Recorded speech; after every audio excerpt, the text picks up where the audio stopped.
Iran के सरकारी अखबार ने एक पोस्टर जारी किया है जिस पर मोटे अक्षरों में लिखा है वेलकम टू हेल। ये सीधा सीधा अमेरिकी फौजियों को अल्टीमेटम है। मैसेज साफ है, अमेरिकी सिपाही अपनी मर्जी से कदम तो रखेंगे ईरान में, पर उनकी वापसी लाशों वाले बक्सों में होगी। अब ये सिर्फ धमकी नहीं रही, क्योंकि ईरान को पक्का लग रहा है कि अमेरिका जमीनी हमला करने की फिराक में है और इसी खतरे को देखते हुए इस जंग में अब एक नया और खतरनाक मोड़ आ गया है।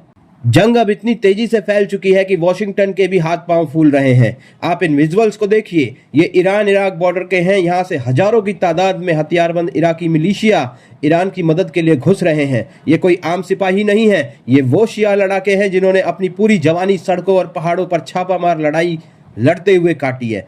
इन्होंने ISIS का बैंड बजाया है, फिर इराकी फौज से भिड़े हैं और अमेरिका को तो ये सालों से नाको चने चबवा रहे हैं। ईरान अब इन माहिर लड़ाकों को अपने सबसे नाजुक इलाकों में तैनात करने जा रहा है। एक तरफ दक्षिण में स्ट्रेट ऑफ हॉर्मुज है और दूसरी तरफ पश्चिम में उनका कीमती खार्ग आइलैंड।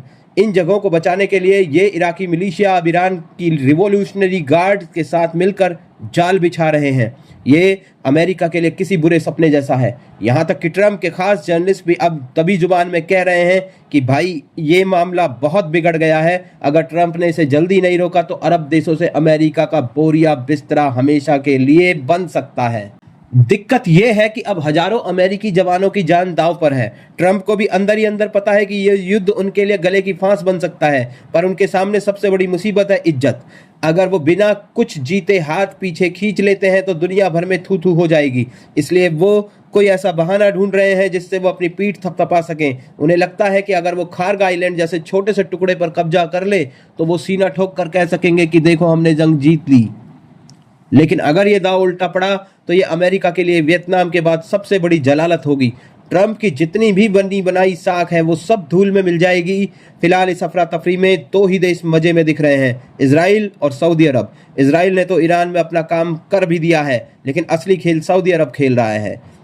सऊदी अरब पर्दे के पीछे से इस आग को और हवा दे रहा है, क्योंकि वो चाहता है कि ईरान के अंदर तबाही मचे। इसलिए चैनल को भी सब्सक्राइब करें और जानकारी के मोर्चे पर मेरे साथ डटे रहें, क्योंकि अगर आप मोर्चे पर रहेंगे तो हर चीज़ से अप टू डेट रहेंगे।